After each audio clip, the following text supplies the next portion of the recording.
आज के एपिसोड में हम बेल और बेल से संबंधित प्रोविजंस को देखेंगे। तो सबसे पहले हम ये देखते हैं कि बेल का मतलब क्या होता है और बेल शब्द लिया कहाँ से गया है।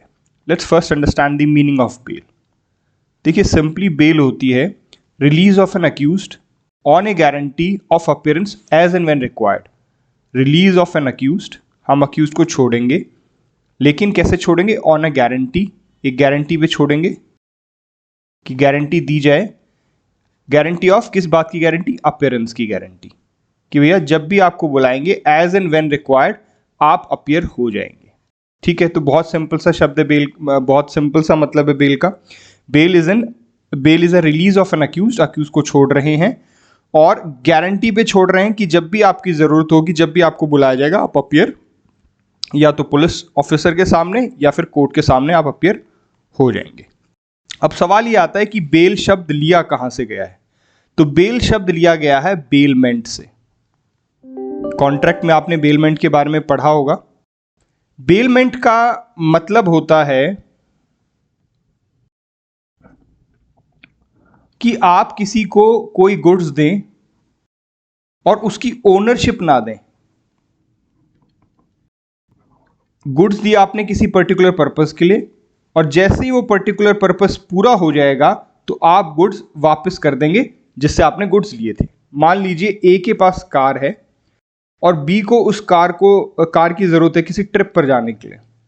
तो ए ने वो कार बी को दे दी ट्रिप पे जाने के लिए, ओनरशिप नहीं दी है, सिर्फ कार दी है किस चीज के लिए? यूज करने के लिए। और जैसे ही वो ट्रिप से वापस आएगा बी कार ए को वापस कर देगा। ये बेलमेंट होता है। तो यहीं से हमने अपना जो बेल शब्द है जो हम आज पढ़ रहे हैं वो लिया है। क्या, क्यों लिया है? देखिए यहां पर क्या हो रहा है, बेल में भी अगर आप ध्यान से देखें, यहां पर हम गुड्स को हैंड ओवर कर रहे थे, किसी भी गुड को हैंड ओवर कर रहे थे, और बेल में हम किसको हैंड ओवर कर रहे हैं? अक्यूज्ड को।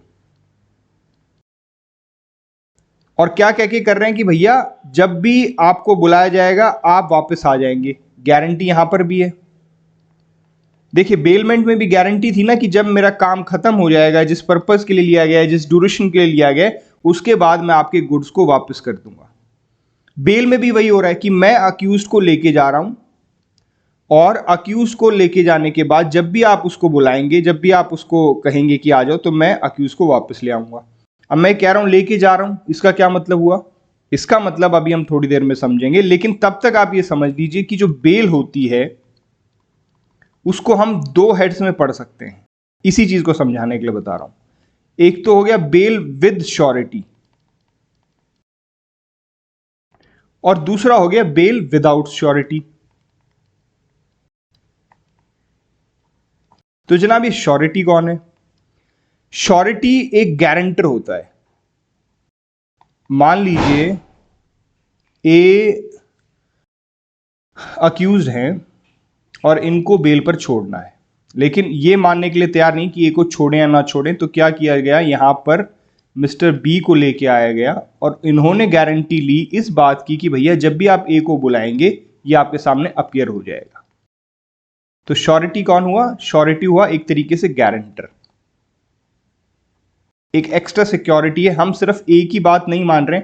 ए तो बोलेगा ही कि जनाब जब भी आप बोलोगे मैं पेश हो जाऊंगा, नहीं, आप एक श्योरिटी और लेके आइए, आप एक गारंटर और लेके आइए जो आपकी तरफ से गारंटी दे कि हाँ जी आप इसे बेशक रिलीज कर दीजिए, जब भी आप इसको बुलाएंगे तो ये अपीयर हो जाएगा। तो जब भी बेल विद श्योरिटी है तो हम अक्यूज को किसके सुपुर्द कर रहे हैं? गारंटर के। भैया गारंटर की जिम्मेवारी है ना, तो हम अक्यूज को, we are handing over the accuse to the guarantor. और अगर बेल विदाउट श्योरिटी है तो what are we doing? We are handing the accused to the accused himself with a promise or with a guarantee that whenever, as and when the appearance will be required, he will give his appearance. I hope this difference between with surety and without surety is clear, and I hope the meaning of bail is clear and from where the derive the word bail. आगे चलते अब कुछ basic terminology समझते हैं bell से संबंधित, जो हम लगातार अलग अलग एस्पेक्ट्स में देखते हैं। सबसे पहला वर्ड है बॉन्ड। देखिए क्या होता है, बॉन्ड, आप लिटरल मतलब इसका समझने की कोशिश कीजिए। मान लीजिए आपने कॉलेजेस में देखा होगा कि बॉन्ड भरवाते हैं,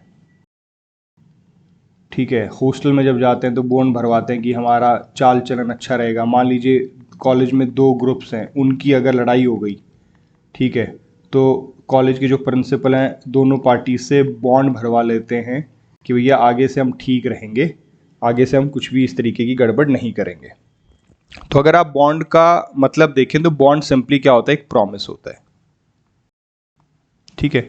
अब जैसे हम बेल कर रहे हैं, तो बेल में मैं बार बार आपको ये बोल रहा हूं कि बेल में भैया अपीयरेंस आपको देना पड़ेगा। अब अपीयरेंस का प्रॉमिस तो करना पड़ेगा ना, वो प्रॉमिस होता है बॉन्ड पर। हालांकि सीआरपीसी में बॉन्ड सिर्फ बेल के लिए नहीं होता, बॉन्ड अलग अलग चीज़ों के लिए भी हो सकता है। जैसे मान लीजिए बॉन्ड फॉर अपीयरेंस तो चलिए बेल ही हो गया। Bond for protection of property, मान लीजिए प्रॉपर्टी कोर्ट ने अपने कब्जे में ले रखी थी और आपने वो प्रॉपर्टी कोर्ट से ले ली, तो आप जब प्रॉपर्टी लेंगे तो कोर्ट आपसे एक बॉन्ड भरवाएगा कि ठीक है भैया अभी आप इस प्रॉपर्टी को ले जाओ, लेकिन जब भी इस प्रॉपर्टी की कोर्ट को जरूरत पड़ेगी किसी इंक्वायरी, इन्वेस्टिगेशन या ट्रायल में, तो आप इस प्रॉपर्टी को वापस कोर्ट में लेके आएंगे, जमा कर देंगे। इसी तरीके से बॉन्ड होता है for good behaviour and all, वो आप देख सकते हैं सेक्शन 10789, वो एक बार आप देख लीजिए अपने बेरेक्ट में, ठीक है, कि हम किसी से गुड बिहेवियर का बॉन्ड लेते हैं कि हमारा जो बिहेवियर है वो अच्छा रहेगा, इस तरीके से चीज़ें होती हैं। चलिए हम बेल के उस पर वापस आते हैं। तो कुल मिला के बॉन्ड एक प्रॉमिस है। तो बेल के मामले में प्रॉमिस क्या हो सकता है, मैंने कहा ना बॉन्ड अलग अलग तरीके के हो सकते हैं, तो हम सिर्फ अभी बेल बॉन्ड की बात कर रहे हैं। तो बेल के मामले में प्रॉमिस क्या हो सकता है, बेल के मामले में प्रॉमिस दो हो सकते हैं। पहली बात मैं बार बार बोल रहा हूं, appearance, as and when required मैं अपीयरेंस हो जाऊंगा जी, पहला प्रॉमिस बेल बॉन्ड में ये होता है। और दूसरा प्रॉमिस होता है कि मैं कोई भी बेल की कंडीशंस को वायलेट नहीं करूंगा। जब भी किसी अक्यूज को बेल दी जाती है तो उस पर कंडीशंस लगाई जाती हैं, भैया आप इंडिया से बाहर नहीं जाएंगे, आप किसी विटनेस को डराएंगे धमकाए नहीं, आप सबूत से छेड़खानी नहीं करेंगे। All those conditions are put in the bail itself, जब भी हम अक्यूज को बेल पे छोड़ेंगे। तो आपने दो प्रॉमिस किए हैं बॉन्ड में। पहला प्रॉमिस ये है कि भैया जब भी आप बोलेंगे मैं अपीयर हो जाऊंगा। दूसरी बात आपने ये कही है कि मैं किसी भी तरीके की बेल की कंडीशंस को वायलेट नहीं करूंगा, ठीक है। तो I hope the word bond is clear. Bond कुछ नहीं यार, एक सिंपल सा प्रॉमिस होता है जो कि हमें बेल के समय करना होता है।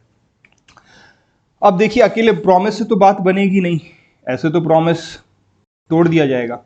तो बॉन्ड में हम सुनिश्चित करने के लिए कि बॉन्ड का प्रॉमिस निभाया जाएगा, हम क्या करते हैं, हम सिक्योरिटी लेते हैं। अब आ गया कॉन्सेप्ट सिक्योरिटी क्या होता है। सिक्योरिटी सिंपल सी बात यह कि अगर मैं बॉन्ड के प्रॉमिस को तोड़ता हूं तो मैं एक अमाउंट प्रॉमिस कर रहा हूं। मान लीजिए मैंने 1 लाख की सिक्योरिटी दे दी, तो जो 1 लाख का अमाउंट है ये फॉरफिट हो जाएगा। भैया मेरे पे कुछ तो प्रेशर होना चाहिए ना कि मैं अगर प्रॉमिस नहीं मानता हूं तो मेरा कुछ तो नुकसान होगा। तो सिक्योरिटी उस पर्पज को सॉल्व करता है और सिक्योरिटी अमाउंट तय किया जाता है जो कि कोर्ट को या पुलिस ऑफिसर को फिट लगे। मान लीजिए अगर कोर्ट बेल दे रहा है तो कोर्ट को फिट लगना चाहिए और पुलिस ऑफिसर दे रहा है तो पुलिस को फिट लगना चाहिए। ये इनका डिस्क्रिप्शन है, ये डिसाइड करेंगे, ठीक है जी। उसके बाद सिक्योरिटी क्या हो गया, हमारा एक तरीके से सेफ गार्ड हो गया कि आप प्रॉमिस को निभाएंगे। लेकिन एक सेफ गार्ड हमें और मिला, वो सेफ गार्ड है श्योरिटी, जो अभी हमने डिस्कस किया था। श्योरिटी कौन है भैया, श्योरिटी एक गारंटर है। मान लीजिए आप मिस्टर ए को बेल दे रहे हैं, सिक्योरिटी भी ले रहे हैं, लेकिन फिर भी आप कन्विंस नहीं है कि दिक्कत ना हो जाए, तो आप क्या कर रहे हैं, फिर आप कह रहे हैं उसको कि भैया एक गारंटर और लेके आओ आप, जो आपकी तरफ से गारंटी दे कि हाँ जनाब जब भी आप इसको बुलाएंगे ये आएगा। ये कौन है, ये श्योरिटी है। It is as simple as that, ठीक है। तो I hope all these words are clear. अभी हमने क्या क्या देख लिया है, हमने देख लिया कि बेल क्या होता है, हमने देख लिया बॉन्ड क्या होता है, we have seen what security is, and we have seen what is surety. I hope all these 4 points are clear. अब आगे चलते हैं। इसमें एक फैक्चुअल पॉइंट आप देख लीजिए आपको, and this is your homework. Bare act में देखेंगे आप सेकंड शेड्यूल, इंडेक्स में देखिएगा सेकंड शेड्यूल। सेकंड शेड्यूल में फॉर्म्स दिए गए हैं, क्योंकि सीआरपीसी में कोड में अलग अलग फॉर्म जो इस्तेमाल होते हैं कोर्ट में, ट्रायल में, व इंक्वायरी इन्वेस्टिगेशन में, या सीआरपीसी के किसी भी प्रावधान में वो फॉर्म्स दिए गए हैं। तो आप फॉर्म्स देखिएगा और आपको फॉर्म चेक करने हैं, form number 3, form number 28 and form number 45। और इसमें फॉर्म नंबर 45 मोर पर्टिकुलरली मैं बोल रहा हूँ, चेक तो तीनों करने हैं लेकिन इसको आपको और ध्यान से पढ़ना है। आपको करना क्या है, आप इंडेक्स में जाइएगा, ये फॉर्म ढूंढिएगा, इन फॉर्म्स को पढ़िएगा। इन फॉर्म्स को जब आप पढ़ेंगे तो आपको और बेहतर क्लैरिटी आएगी कि किस तरीके से बॉन्ड भरवाया जाता है, उसकी लैंग्वेज क्या होती है, everything will be more clear to you. दूसरी बात इसमें ये है कि ये प्रीलिम्स में भी पूछा जा सकता है। मैं ये तो नहीं कहूँगा कि 3 और 28 भी, लेकिन 45 पूछा जा सकता है कि फॉर्म नंबर 45 मतलब वो ये बोल देंगे कि बॉन्ड एंड बेल बॉन्ड से संबंधित कौन सा फॉर्म है जो कि इंचार्ज या पुलिस स्टेशन सॉरी जो पुलिस ऑफिसर या कोर्ट भरवा सकता है अपीयरेंस के लिए। ठीक है, तो आपको बताना है 45। इसलिए मैं कह रहा हूँ कि ये तीनों फॉर्म्स आप अपने बेरेक्ट से खुद एक बार देखेंगे। चलिए आगे चलते हैं। तो अब कुल मिला के देखिए हो क्या रहा है कि हमने आपको बताया कि आप एक बॉन्ड साइन करेंगे। ठीक है, ये आपका बॉन्ड हो गया। अब ये जो बॉन्ड साइनिंग है ये अक्यूज्ड भी करेगा और जी गारंटर भी करेगा, जिसको हम श्योरिटी बोल रहे हैं। ठीक है, तो इस बॉन्ड में क्या क्या कंडीशंस होती हैं वो हमें मिलती हैं सेक्शन 441 में। तो please open your bare act and open section 441।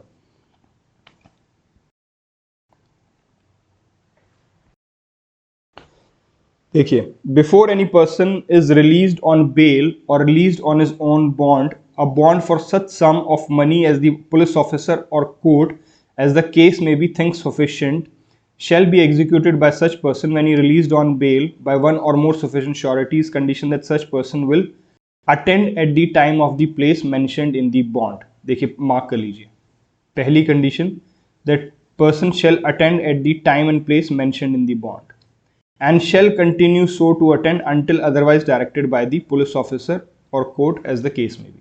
इसमें एक चीज और मार्क कर लीजिए, you don't have to mark the sufficient, ये सफिशिएंट मार्क करने की जरूरत नहीं है। ओके, इसमें क्या करना है, सम ऑफ मनी को मार्क कर लीजिए। तो बेसिकली क्लॉज 1 क्या कह रहा है आपको, क्लॉज 1 आपको ये बोल रहा है कि बॉन्ड में एक सम ऑफ मनी होगा जो कि आपका सिक्योरिटी अमाउंट है, और साथ में कंडीशंस होंगी। कंडीशन कौन सी होगी, पहली कंडीशन उन्होंने क्या बताई जो मैं आपसे डिस्कस कर रहा था, अपीयरेंस की कंडीशन। अपीयर करना है कहां पर, जहां पर वो बताएंगे, और तब तक अपीयर करना है जब तक अदरवाइज डायरेक्टेड, जब तक उसको कहना दें कि हाँ भाई आप मत अपीयर हो, तब तक उसको अपीयर करना है। तो कंडीशन 1 हमें मिलती है प्रोविजन 1 से। अब आ जाइए 2 पे, where any condition is impose for the release of any person or bail the bond shall also contain that condition. दूसरी कंडीशन ये क्या बोल रहे हैं कि अगर, देखिए अपीयरेंस की कंडीशन तो मेन कंडीशन है, बेल की सबसे इंपॉर्टेंट प्राइमरी फैक्टर ही वो है कि आपको आना पड़ेगा जब बुलाएंगे, लेकिन उसके अलावा अगर कोई कोर्ट और कोई कंडीशन लगाता है तो वो कंडीशन भी बॉन्ड में मेंशन होगी। ठीक है, जैसे मैंने आपको बोला कि आप उसको डराएंगे धमकाएंगे नहीं, आप इंडिया छोड़ के बाहर नहीं जाएंगे। कई बार ऐसा होता है कि ये टेरिटोरियल जुरिस्डिक्शन, आप इससे बाहर नहीं जा सकते हो। ठीक है, मान लीजिए आपका TIP रहता है, टेस्ट आइडेंटिफिकेशन रहता है, तो कोर्ट ये भी कह सकता है कि फॉर 1 मंथ आप पब्लिक में नहीं जाएंगे तब तक आपका TIP कंडक्ट नहीं हो जाता। तो ये कंडीशंस होती हैं, तो ये कंडीशंस भी बॉन्ड में मेंशन होगी। ठीक है, दूसरी बात हो गई। अब तीसरी देखते हैं, if the case so requires the bond shall also bind the person released on bail to appear when called upon at the high court, court of session or other court to answer the charge. मान लीजिए अभी जो bond भरवाया है वो magistrate साहब ने भरवाया है या पुलिस ऑफिसर ने भरवाया है, तो अगर कल को हाई कोर्ट आपको बुलाता है या कोर्ट ऑफ सेशन आपको बुलाता है तो भी आपको अपीयरेंस देनी है। ये सिंपल सी बात क्लॉज 3 बोल रहा है। तो I hope all these things are clear. तो मैंने आपको बताया कि बॉन्ड में एक तो सबसे पहले क्या होगा, आपका सिक्योरिटी अमाउंट होगा, ठीक है, ये मैं बता चुका हूं कि दोनों साइन करेंगे, अक्यूज भी करेगा, गारंटर भी करेगा। सिक्योरिटी अमाउंट होगा कि भैया अगर मैंने ये प्रोमिसेस पूरे नहीं किए तो ये सिक्योरिटी अमाउंट है, ये बेशक आप फोरफीट कर लेना, जब्त कर लेना। उसके बाद और क्या क्या होगा, उसके बाद होंगी कंडीशंस। ये कंडीशंस है, तो सबसे पहली प्राइमरी कंडीशन तो अपीयरेंस की है जो मैंने आपको बताया, दूसरी और कोई कंडीशन जो कोर्ट लगाए, और तीसरी अगर कल को हाई कोर्ट या कोर्ट ऑफ सेशन आपको बुलाता है, बेशक उन्होंने बॉन्ड साइन नहीं करवाया लेकिन आपको वहां पर भी अपीयर होना पड़ेगा। मान लीजिए सेक्शन 407 है, आप चेक कीजिए सेक्शन 407 क्या है। 407 में ट्रांसफर कर लेता है हाई कोर्ट केसेस को अपने पास। आई होप 407 जी 407 ही है, ठीक है। तो आप 407 एक बार उसकी एक रीडिंग लेंगे, this is your homework, don't mark anything, just read the section once, ठीक है। तो मान लीजिए मजिस्ट्रेट के सामने केस चल रहा है या कोर्ट ऑफ सेशन के सामने केस चल रहा है, and that case has been transferred to the high court under section 407। तो अब जब हाई कोर्ट इस अक्यूज को बुलाएगा तो इस अक्यूज को हाई कोर्ट के सामने भी पेश होना है। वो ये नहीं कह सकता कि नहीं मुझे जमानत तो यहां से मिली थी या यहां से मिली थी, अब मैं हाई कोर्ट के सामने नहीं जाऊंगा। नो, क्लियरली 441 के क्लॉज 3 में बात कह दी गई कि अगर हाई कोर्ट या कोर्ट ऑफ सेशन कल को आपको बुलाता है उस मामले में तो आपको वहां पर भी जाना है। चलिए आगे चलते हैं। अब आती है बात fitness and sufficiency of the surety. देखिए, अब मैंने आपको क्या बताया, मैंने आपको ये बताया कि भाई आप गारंटर लेके आओ, ठीक है, जिसको हम श्योरिटी बोल रहे हैं। अब तुम पे भरोसा नहीं था, मतलब अक्यूज पे भरोसा नहीं था, तभी तो हमने गारंटर मंगवाया ना। अगर अक्यूज पे ही भरोसा होता तो हम गारंटर क्यों मंगवाते। तो अब गारंटर भी तो ऐसा होना चाहिए ना जिसपे भरोसा किया जा सके। अब ऐसे ही कोई व्यक्ति को गारंटर नहीं बनाया जा सकता ना, he should be worthy enough of trust कि हाँ भैया कल को अगर अक्यूज आनाकानी करेगा तो इसकी जिम्मेदारी है, ये गारंटर है, ये किसी भी तरीके से अक्यूज को पुलिस ऑफिसर या कोर्ट के सामने अपीयर कराएगा, ठीक है। हो गई ये बात। तो अब भरोसे के लिए हमें क्या चीज देखनी पड़ेगी, हमें 3 चीज देखनी पड़ेंगी, फिटनेस, दूसरा सफिशिएंसी, और तीसरा क्रेडिट वर्दीनेस।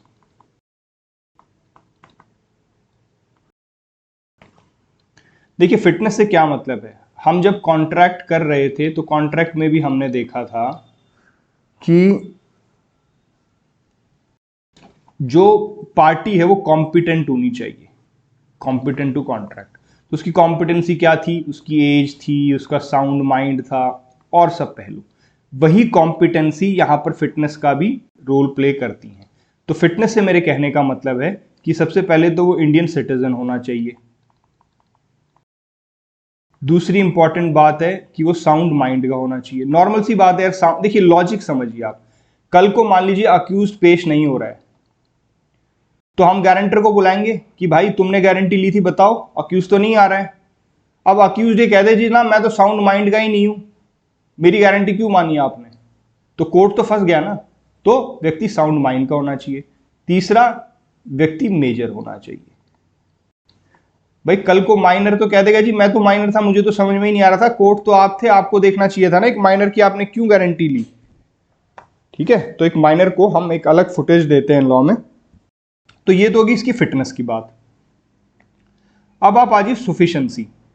देखिए सफिशिएंसी का फंडा ये है कि हम जो बॉन्ड है वो श्योरिटी से भी भरवा रहे हैं, मैंने आपको बताया। तो एक तरीके से श्योरिटी से भी हम सिक्योरिटी अमाउंट कमिट करवा रहे हैं कि अगर अक्यूज्ड भाग गया या अक्यूज पेश नहीं होता है तो आप एक सिक्योरिटी अमाउंट देंगे। तो उसके पास उतना सिक्योरिटी अमाउंट होना तो चाहिए। मान लीजिए सिक्योरिटी जो अमाउंट है वो 1 लाख रुपए का है, अब उसकी प्रॉपर्टी कुल 50,000 रुपए है। अब कल को अक्यूज अगर भाग गया तो आप तो उससे सिक्योरिटी अमाउंट भी पूरा नहीं ले पाएंगे। इसलिए फंडा आता है सफिशिएंसी का, उसमें यह चेक किया जाता है कि भैया इसके पास उतने पैसे हैं भी जितने की ये सिक्योरिटी कमिट कर रहा है, ठीक है। तो हमने अभी तक 2 चीज देखी, हमने देखा फिटनेस और सफिशिएंसी। तो अभी फिटनेस और सफिशिएंसी कैसे सुनिश्चित की जाए? फिटनेस और सफिशिएंसी ऐसे सुनिश्चित की जाए कि हम इसको संबंधित में एक एफिडेविट ले सकते हैं। किससे? ऑब्वियसली जो जो क्लेम कर रहा है कि हाँ जी मैं फिट हूं, मैं सफिशिएंट हूं, किससे? श्योरिटी से। और ये बात कही गई है सेक्शन 441 के सबसेक्शन 3 में। मैं अभी पढ़ लेंगे चल के, तब तक ये फंडा समझ लीजिए। तो सबसे पहले तो हम एफिडेविट ले लेंगे उससे।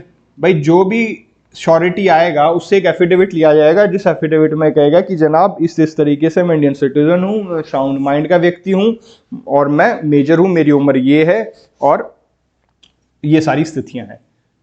और साथ में वो सफिशिएंसी भी अपनी एफिडेविट में बताएगा कि जी मैं सफिशिएंट हूँ, मेरे पास इस अमाउंट के लिए सफिशिएंट अमाउंट्स हैं। अब मान लीजिए ये मिस्टर ए हैं, ये अक्यूज्ड हैं।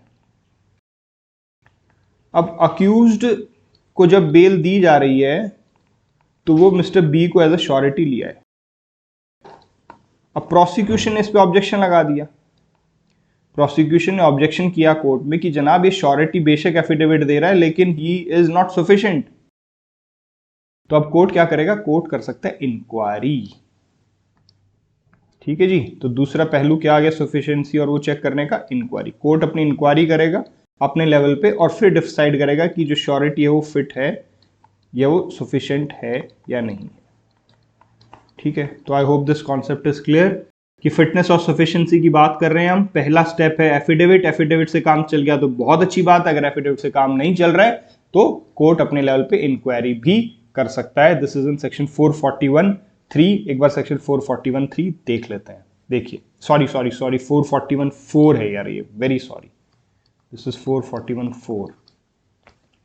क्या कह रहा है? देखिए, ये कह रहा है for the purpose of determining whether the sureties are fit or sufficient. यही बात कर रहे थे हम। The court may accept affidavits. Court affidavit accept कर सकता है in proof of facts contained therein relating to the sufficiency or fitness of the surety, or if considers necessary, अगर जरूरत समझे तो वो इंक्वायरी भी होल्ड कर सकता है या वो किसी सबऑर्डिनेट मजिस्ट्रेट से इंक्वायरी करा सकता है उसकी सफिशिएंसी और फिटनेस को लेके। ठीक है। तो I hope this is clear. अब दूसरी बात आती है क्रेडिट वर्दीनेस। क्रेडिट वर्दीनेस का फंडा आता है सेक्शन 441A में। 441A ये कह रहा है कि हम अक्यूज से ये भी पूछेंगे, एक सेकेंड यार,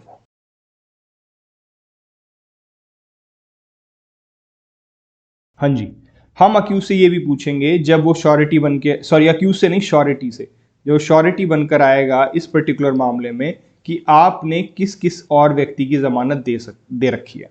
इससे हम ये चेक कर रहे हैं कि भैया ये आदमी ऐसा तो नहीं है कि ये फर्जी जमानती है, सबकी जमानत दे देता है पैसे, मतलब ये अक्यूज से पैसे लेता है, अक्यूज इसको पैसे देगा बी को और ये बी फर्जी जमानती जाके बन जाएगा, ऐसा तो नहीं है।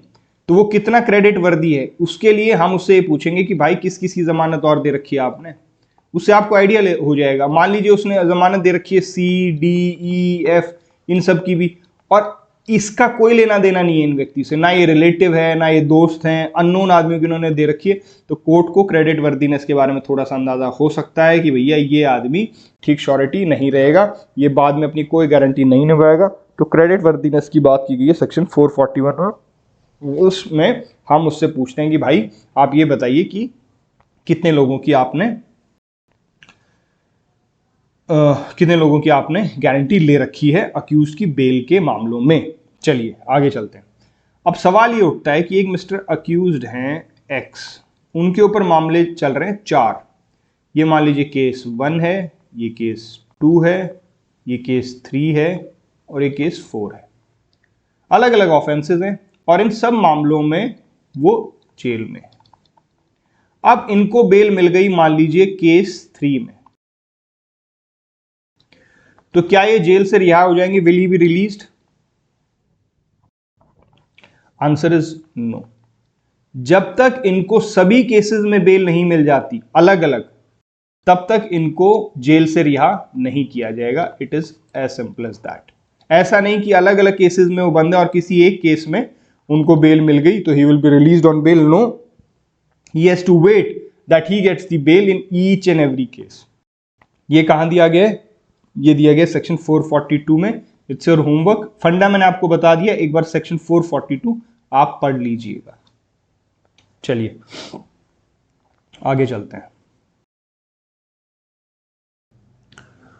अगला मुद्दा यह है कि मान लीजिए कि हमने श्योरिटी ले ली है, ठीक है, लेकिन श्योरिटी या तो किसी मिस्टेक के कारण या किसी फ्रॉड के कारण या किसी और रीजन के कारण इनसफिशिएंट पाई गई है। दूसरा हो सकता है वो बाद में इनसफिशिएंट हो गई हो। बाद में इनसफिशिएंट होने का फंडा ये है कि मान लीजिए जिस समय उन्होंने बेल में बॉन्ड भरा था श्योरिटी ने, उस समय उनके पास सफिशिएंट रिसोर्सेज थे, लेकिन किसी रीजन के कारण दोज रिसोर्सेज गॉट डिस्ट्रॉयड और what ever he became insufficient. ठीक है, अब दो सिचुएशन है, कुल मिला के वो इनसफिशिएंट है। या तो हो सकता है कि पहले ही वो इनसफिशिएंट थे, मिस्टेक फ्रॉड के कारण हमें पता नहीं चला, और हो सकता है वो बाद में इनसफिशिएंट हो गए। कुल मिला के स्थिति ये है कि अक्यूज्ड बेल पर बाहर है और उसके जो श्योरिटी हैं वो इनसफिशिएंट हैं। अब भैया क्या किया जाए? ठीक है, तो जैसे ही कोर्ट को ये पता चलेगा, कोर्ट अरेस्ट वारंट इशू करेगा अपीयरेंस का अगेंस्ट द अक्यूज्ड। ठीक है, अब अक्यूज को लेके आए कोर्ट में, तो उसको बता दिया जाएगा भैया जो आपकी श्योरिटी है वो इनसफिशिएंट है, तो आप कोई और सफिशिएंट श्योरिटी का अरेंजमेंट कीजिए। ठीक, अब दो चीज होंगी, अगर उसने दूसरी सफिशिएंट श्योरिटी का अरेंजमेंट कर दिया तो उसकी बेल जो है वो कंटिन्यू रहेगी, और दूसरा जो श्योरिटी है उसके अश्योरेंस पर उसकी बेल को कंटिन्यू कर दिया जाएगा। दूसरा है कि वो अरेंज नहीं कर पाया तो उसको डिटेन कर लिया जाएगा जेल में। अब जो इंपॉर्टेंट बात है समझने के लिए वो ये है कि ये कैंसलेशन ऑफ बेल नहीं है। दिस इज, अगर श्योरिटी नहीं मिल रहा है उसको दूसरा और उसको जेल भेज दिया गया है, वो कैंसलेशन ऑफ बेल नहीं है। देखिए क्या फर्क है, मैं आपको बताता हूं। जब बेल की जो कंडीशंस हैं, मैं शुरू से आपको बोलता रहा हूं कि बेल की कंडीशंस होंगी कि आपको अपेयर होना है एज एंड व्हेन रिक्वायर्ड, और कंडीशन है गवाह को नहीं धमकाना, जो भी कंडीशंस अपन ने डिस्कस की थी। अगर वो बेल कंडीशंस वॉलेट होती हैं, अगर वो बेल कंडीशन वॉलेट हो जाती हैं तो बेल आपकी कैंसिल हो जाएगी, जो बेल आपको मिली थी वो कैंसिल हो जाएगी। अब ये जब बेल कैंसिल हो गई तो अगर दोबारा से आपको बेल चाहिए तो आपको फ्रेश बेल एप्लीकेशन लगानी पड़ेगी, क्योंकि पहली वाली बेल तो कैंसिल हो चुकी है। लेकिन इस मामले में जब हमें श्योरिटी इनसफिशिएंट मिली है, उसको हम दोबारा डिटेंशन में डाल रहे हैं, यहां पर कैंसिलेशन ऑफ बेल नहीं है, इसलिए उसको दोबारा से फ्रेश बेल एप्लीकेशन लगाने की जरूरत नहीं है। No fresh bail application is required.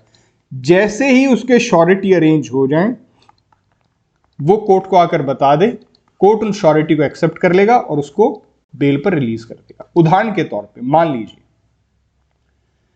24/3/2021 को अक्यूज को अरेस्ट करके मजिस्ट्रेट के सामने या कोर्ट के सामने लेकर आया गया। अक्यूज को बता दिया भैया जो तेरी श्योरिटी थी वो इनसफिशिएंट मिली है, कोई और सफिशिएंट श्योरिटी का अरेंजमेंट कर ले। वो नहीं कर पाया, उसको जेल में भेज दिया गया। अब मान लीजिए 6/5/2021 को सफिशिएंट श्योरिटी उसे मिल गई है। He will tell the court कि जनाब सफिशिएंट श्योरिटी मिल गई है और उसको बेल पर रिलीज कर दिया जाएगा, कोई किसी तरीके की बहस नहीं होगी। यहां पर उसे कोई फ्रेश एप्लीकेशन लगाने की जरूरत नहीं है। लेकिन मान लीजिए अगर उसकी बेल कैंसिल हुई होती तो उसे फ्रेश एप्लीकेशन लगानी पड़ती है। फ्रेश एप्लीकेशन में हो सकता है जज मान भी जाए, हो सकता है नहीं माने, लेकिन यहां पर मानने ना मानने कोई सवाल ही नहीं है, बेल पर है वो। क्योंकि उसके पास श्योरिटी नहीं थी इसलिए वो डिटेन्ड है, जैसे ही श्योरिटी मिली उसको रिलीज कर दिया जाएगा। आई होप दिस फंडा इज क्लियर। ठीक है, ये जितना भी मैंने आपसे कॉन्सेप्ट डिस्कस किया है it is in section 443। Please एक बार आप बेरेक से इसकी रीडिंग ले लीजिएगा। मैंने आपको जो उसके बेसिक्स हैं, इश्यूज हैं, वो समझा दिए। आप 443 अपने आप एक बार बेरेक से पढ़ लीजिएगा। आगे चलते हैं।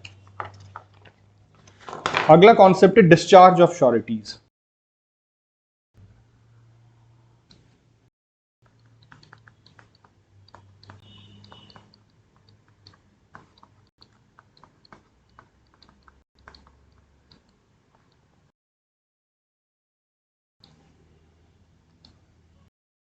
ठीक है, देखिए हो क्या रहा है कि श्योरिटीज की जिम्मेदारी है, रिस्पॉन्सिबिलिटी है, is the guarantor of the appearance of the accused. अब मान लीजिए श्योरिटी इस रिस्पॉन्सिबिलिटी से डिस्चार्ज होना चाहता है कि भैया मेरी कोई वो नहीं है अब जिम्मेवारी, आप जाने, कोर्ट जाने या अक्यूज जाने, मैं आगे पीछे नहीं हूं। ऐसी स्थिति कब आ सकती है? मान लीजिए 7 जून 2021 को मिस्टर एक्स हैं, वो अक्यूज्ड हैं, उनको बेल मिली है और वाई उनके श्योरिटी हैं। ठीक है, अब वाई को अंदाजा लगता है कि यार ये एक्स तो भागेगा, he will violate the conditions of the bail, conditions को तोड़ेगा ये, बेल की कंडीशन जो है। ठीक है, ये मेरी बात नहीं मान रहा है। अब भाई वाई ने एक्स की श्योरिटी ली है, वो ये सोच के ली है ना कि एक्स मेरी बात मानेगा, लेकिन वाई को लग रहा है एक्स तो मेरी बात नहीं मानेगा, ही विल रन अवे या will violate any other condition regarding condition of the bail. अब वाई फंस गया। क्यों फंस गया? क्योंकि जैसे ही एक्स कोई भी कंडीशन वॉलेट करेगा, वाई की जिम्मेदारी आ जाएगी और वाई ने जो सिक्योरिटी अमाउंट कमिट किया है वो सिक्योरिटी अमाउंट वाई को कोर्ट को देना पड़ेगा। अब ऐसे में वाई क्या करे? भैया वाई ये करे कि वाई एप्लीकेशन लगाए डिस्चार्ज की सेक्शन 444 सीआरपीसी में, कोर्ट को जाके बोले कि जनाब मैं इस मामले में श्योरिटी था और मैं इस मामले में एज अ श्योरिटी डिस्चार्ज चाहता हूं, मेरी कोई जिम्मेवारी नहीं है, अक्यूज भागे या अक्यूज कोई भी कंडीशंस को वॉलेट करे, मैं आगे पीछे नहीं हूं। ठीक है, ये उसने एप्लीकेशन लगा दी। अब होगा क्या? अगेन अरेस्ट वारंट इशू होंगे, भाई अक्यूज को लेके आओ, पकड़ के लेके आओ और हमारे सामने पेश करो। अक्यूज को लेकर आया जाएगा, वही सारा प्रोसेस होगा जो इनसफिशिएंसी में हुआ था। अक्यूज से पूछा जाएगा कि भैया वो तो जो तुम्हारा श्योरिटी था उसे हम डिस्चार्ज कर रहे हैं, कोई और श्योरिटी है तो लेके आओ। अगर वो ले आया तो उसको हम रिलीज कर देंगे क्योंकि बेल पर है वो ऑलरेडी, और अगर वो नहीं लेकर आया तो हम उसको डिटेन कर लेंगे जेल में। लेकिन फिर वही बात है, डिटेन कब तक करेंगे? जब तक वो श्योरिटी कोई दूसरा नहीं लेके आता। जैसे ही वो कोई दूसरा श्योरिटी ले आएगा उसको छोड़ दिया जाएगा। यहां पर भी आपको एक इंपॉर्टेंट बात समझने की जरूरत है। इंपॉर्टेंट बात यह है कि यह भी कैंसिलेशन ऑफ बेल नहीं है, यहां पर भी कैंसिलेशन ऑफ बेल नहीं है। क्यों नहीं है? क्योंकि वाई डिस्चार्ज चाह रहा है, वाई को शक है कि एक्स कंडीशन को वॉलेट करेगा, लेकिन अभी तक कंडीशन वॉलेट नहीं हुई है, अभी तो उसने कोई कंडीशन नहीं तोड़ी है।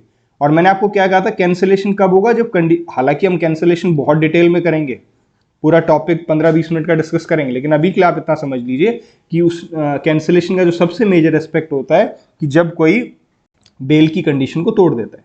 तो अभी तक बेल की किसी भी कंडीशन को तोड़ा नहीं गया है।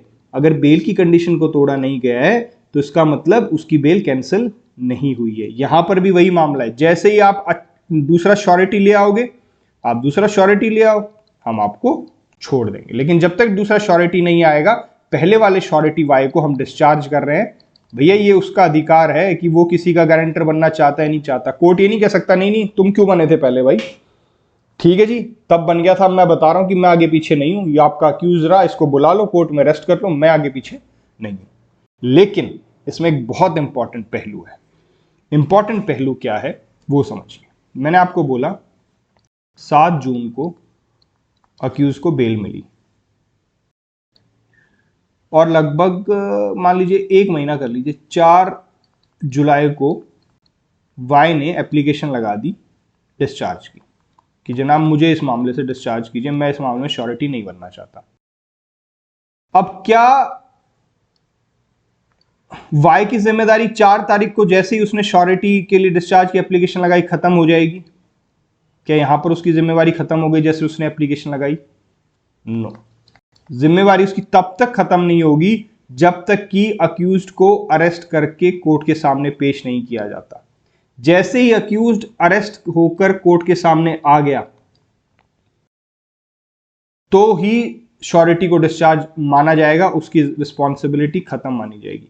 उदाहरण के तौर पे 4 तारीख को उसने एप्लीकेशन लगाई और अरेस्ट होने से पहले 5 तारीख को अक्यूज्ड भाग गया, उसने बेल की कंडीशन को तोड़ दिया, तो भैया आपकी जिम्मेवारी है। आपकी जिम्मेवारी तब तक रहेगी जब तक कोर्ट आपको डिस्चार्ज ना दे दे। और कोर्ट आपको डिस्चार्ज कब देगा? जब अक्यूज्ड कोर्ट के सामने पेश कर दिया जाएगा अरेस्ट करके। तो I hope this point is clear. मैं एक मिनट देख लेता हूं कुछ और ना रह गया हो उसमें।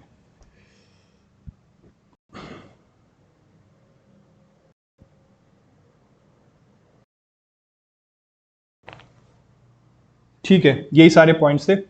आई होप दिस इज क्लियर। मैंने आपको डिस्चार्ज ऑफ श्योरिटी बताया है। चलिए अब आगे चलते हैं, अगला टॉपिक देखते हैं क्या है।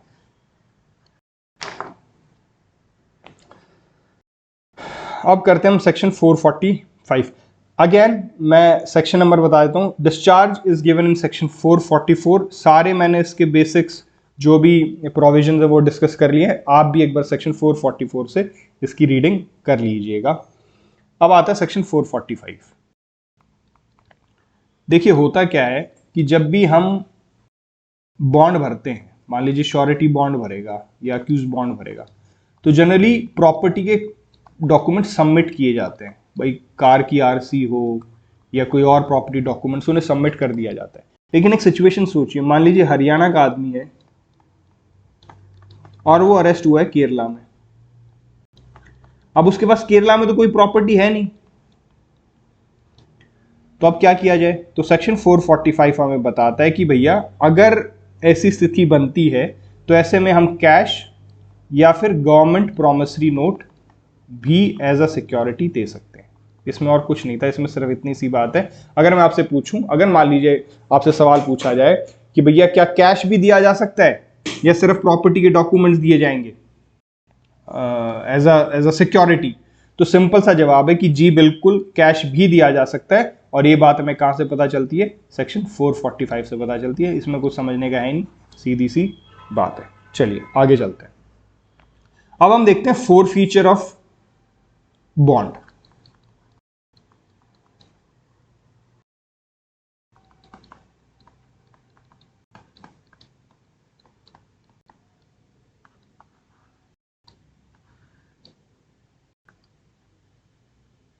जैसा कि वर्ड से समझ में आ रहा है, 4 फीचर ऑफ प्रॉपर्टी का मतलब है जमानत आपकी जब्त कर ली गई है। ठीक है, जमानत जब्त कब होगी? सिंपल सी बात है, जब कोई भी कंडीशन जो है वो तोड़ दी जाएगी। कंडीशन जो थी वो तोड़ दी तो भैया आपकी जमानत जब्त हो गई। ठीक है, जमानत किसकी जब्त हो गई? अक्यूज की भी और श्योरिटी की। इसका मतलब क्या है कि जो सिक्योरिटी अमाउंट उन्होंने कमिट किया था, मैंने आपको बोला था ना कि बॉन्ड में हम एक सिक्योरिटी अमाउंट भरवा रहे हैं, अक्यूज से भी भरवा रहे हैं और श्योरिटी से भी भरवा रहे हैं। तो जो सिक्योरिटी अमाउंट आपने कमिट किया था वो फोरफीट हो गया है। उसका क्या प्रोसेस है, किस तरीके से चीजें चलेंगी, वो हम देखते हैं। उससे पहले ये सेक्शन 446 अपन कर रहे हैं। 446, यस। ठीक है, तो मैं आपको बेसिक फंडा समझा देता हूं। 446 आप खुद बेरेक से पढ़ लीजिएगा। देखिए इसमें बेरेक में ना कुछ ज़्यादा चीज़ें मार्क कराने के लिए है नहीं, ये कॉन्सेप्ट्स हैं, तो कॉन्सेप्ट्स मैं आपको यहाँ पे बता रहा हूँ, लेकिन फिर भी आपको बेरेक्ट एक बार खुद भी ज़रूर पढ़ लेना चाहिए। चलिए देखिए, सबसे पहले क्या होगा, प्रोसेस क्या है 4 फीचर का। मतलब मैंने आपको बता दिया कि जो सिक्योरिटी आपने जमा की थी वो आपकी 4 फीट हो गई है, वो पेनल्टी के रूप में आपको देनी पड़ेगी। क्यों देनी पड़ेगी? क्योंकि कोई कंडीशन थी वो ब्रेक हो गई। सबसे पहले कोर्ट को सेटिस्फाई होना पड़ेगा कि कंडीशन जो है वो वायलेट हुई है और अमाउंट जो फॉरफीट हो गया है। ठीक है, this is the first thing. Process मैं आपको समझा रहा हूं। सबसे पहले कोर्ट विल सेटिस्फाई, मतलब court has to be satisfied. दूसरा, कोर्ट रीजंस रिकॉर्ड करेगा कि भैया वो इसको हाँ बॉन्ड को क्यों फॉरफीट कर रहा है, बताएगा कि भैया ये वाली कंडीशन थी, ये वाली कंडीशन ब्रेक कर दी, इसलिए हम फॉरफीट कर रहे हैं। तीसरा, बुलाया जाएगा श्योरिटी को भी और अक्यूज को भी। अक्यूज के अगेंस्ट तो ऑब्वियसली अरेस्ट वारंट इशू हो जाएगा और श्योरिटी को बुलाया जाएगा। श्योरिटी को इसलिए बुलाया जा रहा है ताकि उसको एक हियरिंग दी जा सके। ठीक है, अब श्योरिटी से बुला के पूछेगा कि भैया आपको इसमें क्या कहना है, is there any valid ground. उदाहरण के तौर पर देखिए, मान लीजिए तारीख लगी थी कोर्ट में 7 जनवरी 2021 और ए जो अक्यूज्ड हैं उनको कोर्ट में पेश होना था, लेकिन वो कोर्ट में पेश नहीं हुए, तो इन्होंने बेल की कंडीशन को वॉलेट कर दिया। अब इस वॉलेशन के कारण जो श्योरिटी अमाउंट था, जो सिक्योरिटी अमाउंट था, वो फॉरफीट हो गया। तो अब इन्होंने श्योरिटी को बुलाया कि भैया आपने जो 1 लाख रुपए की सिक्योरिटी भरी है इसमें, हम उसको जब्त कर रहे हैं, आपको कुछ कहना है? तो जो श्योरिटी है, मान लीजिए मिस्टर बी, वो बताएंगे कि जनाब ए इसलिए नहीं आ पाया क्योंकि 7 तारीख को ए के फादर एक्सपायर हो गए थे। अब ये वैलिड ग्राउंड हो गया ना, अब this is a valid ground. तो ऐसे में court will not forfeit the surety and they will continue with the bail. लेकिन मान लीजिए इनके पास कोई वैलिड ग्राउंड नहीं है, there is no valid ground, तो अब क्या होगा? फॉरफीट हो जाएगा। जो पेनल्टी अमाउंट था वो कोर्ट ले लेगा। लेकिन यहां पर भी एक प्रोविजन आता है 446(3), जो कहता है कि आप कोर्ट में एक प्रेयर एप्लीकेशन लगा सकते हैं कि या तो जो सिक्योरिटी अमाउंट था वो बिल्कुल माफ कर दिया जाए या उसमें कुछ कटौती कर दीजिए। मान लीजिए सिक्योरिटी अमाउंट था 1 लाख रुपए का, वो एप्लीकेशन लगा कि जनाब कृपया करके 50,000 ही लीजिए, ये दिक्कत है, वो दिक्कत है, जो भी मतलब whatever plea the surety wants to give. लेकिन this provision is available in section 446(3), जहां पर कोर्ट को पावर दी गई है कि अगर किसी ऐसी एप्लीकेशन पर वो चाहे, उसका डिस्क्रिशन है, उसे ठीक लगे, तो वो सिक्योरिटी अमाउंट को कम भी कर सकता है और बिल्कुल भी मना कर सकता है कि ठीक है सिक्योरिटी अमाउंट नहीं फॉरफीट हम करते, मतलब नहीं ले रहे हैं। ठीक है, एक तो ये बात होगी। दूसरा, जो भी पेनल्टी अमाउंट हो, आप देखिए उससे लिया कैसे जाएगा। भैया तो पेनल्टी अमाउंट ले लें, मान लीजिए नहीं लिया जा रहा, पेनल्टी अमाउंट है ही नहीं, ठीक है, तो क्या किया जाएगा? उसकी प्रॉपर्टी को, उसकी प्रॉपर्टी से उस पैसे को लिया जाएगा। फिर आ जाता है सेक्शन 421 सीआरपीसी पिक्चर में। 421 सीआरपीसी कहता है कि अगर किसी व्यक्ति से इस तरीके से अमाउंट लेना है तो उससे ऐसे लिया जाएगा जैसे हम फाइन की रिकवरी करते हैं। और फाइन की रिकवरी कैसे करते हैं? उसकी प्रॉपर्टी में से उस फाइन की रिकवरी की जाती है। अब मान लीजिए प्रॉपर्टी में से भी रिकवरी नहीं हो रही है, फिर क्या करें? लास्ट प्रोविजन है कि उसे 6 मंथ्स की सिविल जेल हो सकती है। ये किसको हो रही है? श्योरिटी को। अक्यूज तो गया, अक्यूज का तो अरेस्ट वारंट इशू हो गया और अक्यूज को तो डाल दिया उन्होंने जेल में, लेकिन अब श्योरिटी भी जेल में जा सकता है। कितने दिन के लिए? 6 महीने के लिए। तो मैं इसको कंक्लूड करता हूं कि मैंने मोटा मोटा क्या बताया आपको। मैंने मोटा मोटा ये बताया कि सबसे पहले श्योरिटी से पूछा जाएगा कि भाई तुझे कुछ कहना है, तेरी जो जिम्मेवारी थी वो तूने नहीं निभाई, जो तूने गारंटी दी थी वो पूरी नहीं करी, अक्यूज तो फरार हो गया, अक्यूज आया नहीं, अक्यूज ने कंडीशन ब्रेक कर दी। ठीक है, अब श्योरिटी अगर कुछ कन्विंसिंग रीजनेबल ग्राउंड दे देता है कि जी जनाब ये दिक्कत हुई है, तो कोई दिक्कत नहीं है। अगर वो नहीं दे पाता है तो उससे पेनल्टी अमाउंट वसूला जाएगा जो कि उसने एज अ सिक्योरिटी कमिट किया था। मान लीजिए 1 लाख रुपए कमिट किए थे। लेकिन साथ में हमने देखा 446(3) में एप्लीकेशन लगाई जा सकती है कि इसको कम कर दिया जाए। कोर्ट के पास पावर है, कम कर सकती है, बिल्कुल खत्म भी कर सकती है। ठीक है, अब आगे चलते हैं। उसके बाद क्या होता है कि मान लीजिए पेनल्टी नहीं रिकवर की जा रही, तो क्या करेगा कोर्ट? कोर्ट सेक्शन 421 की कार्रवाई करते हुए उसकी प्रॉपर्टी से रिकवरी करेगा, उसकी प्रॉपर्टी को बेचेगा या कुछ भी करेगा, उसकी प्रॉपर्टी से रिकवरी की जाएगी। अब मान लीजिए प्रॉपर्टी से भी रिकवरी नहीं हो रही है, तो श्योरिटी को 6 महीने की सिविल जेल हो सकती है। ये आप इंपॉर्टेंट प्रीलिम्स के लिए मार्क कर लीजिएगा। तो I hope this forfeiture of surety is clear. Condition break की, जमानत जब्त हो गई, उसके प्रॉपर्टी से ली जाएगी, पेनल्टी नहीं भरेगा तो, और अगर प्रॉपर्टी से भी नहीं ली जा रही तो 6 महीने की सिविल जेल हो सकती है। बहुत नॉर्मल सी बेसिक सी बात है, लेकिन इसमें एक चीज समझने की जरूरत है। मान लीजिए यहां पर बेल हुई है ये, और यहां पर श्योरिटी की डेथ हो गई, और उसके बाद वॉल्यूशन हुआ है कंडीशन का। ठीक है, तो क्या श्योरिटी की प्रॉपर्टी से सिक्योरिटी अमाउंट वसूला जाएगा? The answer is no. क्यों नहीं? क्योंकि देखिए उसकी डेथ हो गई है। अगर उसकी डेथ नहीं होती तो हो सकता है वो यहां पर डिस्चार्ज के लिए एप्लीकेशन लगा देता, या उससे पहले यहां पर लगा देता।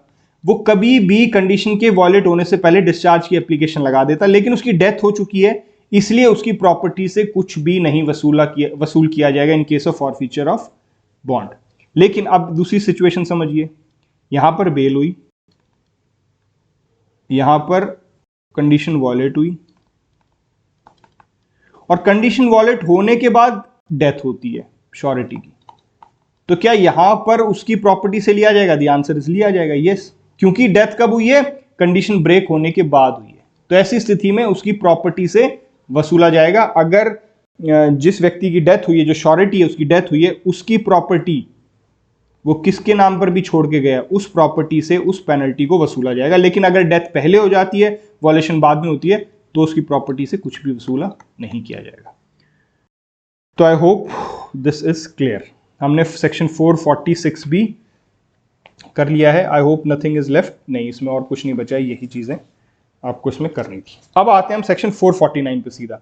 449 बहुत बेसिक सी बात बोल रहा है कि अगर मान लीजिए 446 में कोई ऑर्डर किया है कोर्ट ने, भाई ऑर्डर फोरफीचर का होगा ना, पेनल्टी वसूलने का होगा, सिविल जेल का, कुछ भी ऑर्डर किया है, उस ऑर्डर की अपील के बारे में जिक्र किया गया सेक्शन 449 में। और अपील के बारे में यह कहा गया है कि अगर मैजिस्ट्रेट ने ऑर्डर किया है, बहुत बेसिक सी बात है, तो भैया अपील होगी कोर्ट ऑफ सेशन के पास, और अगर कोर्ट ऑफ सेशन ने ऑर्डर किया है तो अपील होगी हाई कोर्ट के पास। It is as simple as that. इसमें और कुछ समझने का नहीं है। अब एक चीज समझते हैं हम, देखिए सीक्वेंस समझिएगा आप। मैंने आपको बताया कंडीशन जो थी बेल की वो वॉलेट होगी।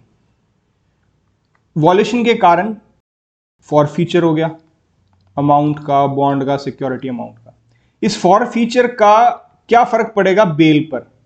सिंपल सी बात है, बेल कैंसिल हो जाएगी।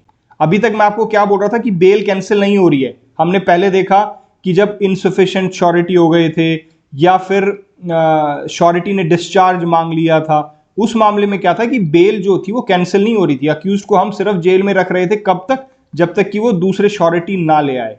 लेकिन यहां पर क्या हुआ, बेल कैंसिल हो गई है। अब दूसरे श्योरिटी से फर्क नहीं पड़ेगा ना, उसको फ्रेश बेल एप्लीकेशन लगानी पड़ेगी। और फ्रेश बेल एप्लीकेशन लगाने पे उसको बेल, प्रैक्टिकली अगर मैं आपको बताऊं, उसको बेल मिलनी बहुत मुश्किल हो जाएगी, क्योंकि प्रोसिक्यूशन हमेशा इस पॉइंट को लेके आएगा कि जनाब इसको बेल पहले भी दी गई थी, लेकिन उसने इस तरीके से कंडीशन को ब्रेक कर दिया गया। सिर्फ इतना नहीं भाई, बेल मिलना तो मुश्किल हो ही गया उसके लिए, लेकिन एक प्रावधान और ऐड कर रहा है सेक्शन 446A। 446A कह रहा है कि भैया अगर कल को कोर्ट उसको बेल दे भी रहा है तो उसको विदाउट श्योरिटी बेल नहीं दी जाएगी। देखिएगा, बहुत ध्यान से समझना जो मैं बता रहा हूं। जनरली क्या होता है, ये कोर्ट का डिस्क्रिशन है, ये कोर्ट का डिस्क्रिशन है कि जो बेल दी जाए वो श्योरिटी के साथ दी जाए या विदाउट श्योरिटी दी जाए।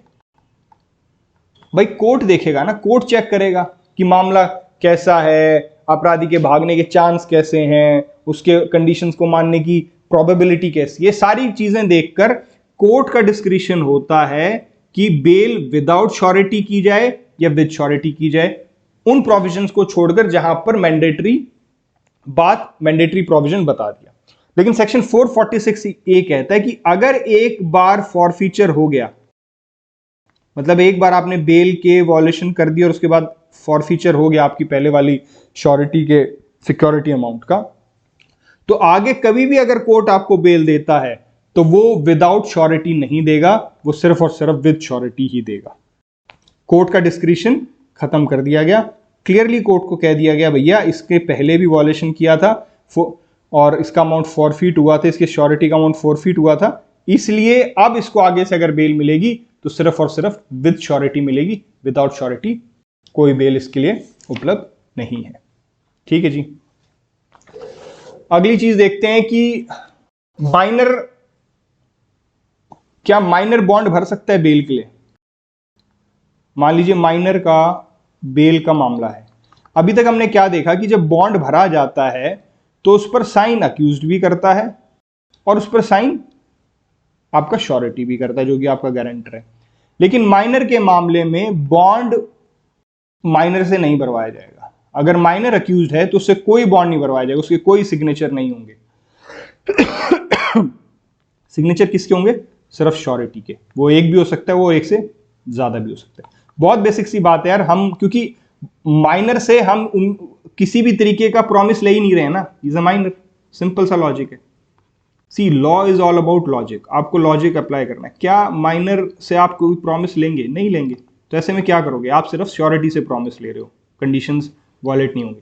तो वैसे तो मैंने आपको बोला कि अक्यूज भी साइन करता है, और श्योरिटी भी करता है, लेकिन माइनर के मामले में सिर्फ और सिर्फ श्योरिटी के साइन होंगे और अक्यूज्ड के जो कि माइनर उसके नहीं होंगे। ये बात हमें बताई गई है सेक्शन 448 सीआरपीसी में। ठीक है, देखिए इन सब का ना सेक्शंस नंबर नहीं पूछा जाएगा कि ये माइनर का सेक्शन कौन सा है ना, नॉट एट ऑल। ये पूछा जा सकता है, मान लीजिए ज्यादा से ज्यादा ना एमसीक्यू में पूछी जा सकती हैं बातें कि क्या माइनर के भी साइन होंगे, माइनर के नहीं होंगे, इसमें से कौन सा ठीक है, इस तरीके से ट्रू एंड फॉल्स करके पूछा जा सकता है। तो आपको पता होना चाहिए कि माइनर का बॉन्ड पे वो नहीं किया जाएगा, माइनर को कोई भी बॉन्ड एग्जीक्यूट नहीं करना है, सिर्फ और सिर्फ उसके श्योरिटी को एग्जीक्यूट करना है। चलिए आगे चलते हैं। इनफैक्ट इस एपिसोड को यहीं पे ख़त्म करते हैं, और जो अगला कॉन्सेप्ट करना है हमें बेलेबल और नॉन बेलेबल ऑफेंसेस का डिफरेंस, और बेल देते समय क्या क्या कंसिडरेशंस कोर्ट देखता है, क्या क्या क्राइटेरिया फॉलो करता है, उसके बारे में है। तो अगर हम वो अगले एपिसोड में अलग से कर लें तो बेहतर रहेगा। तो इस एपिसोड को हम यहीं पर ख़त्म करते हैं, मिलते हैं अगले एपिसोड में। Thank you.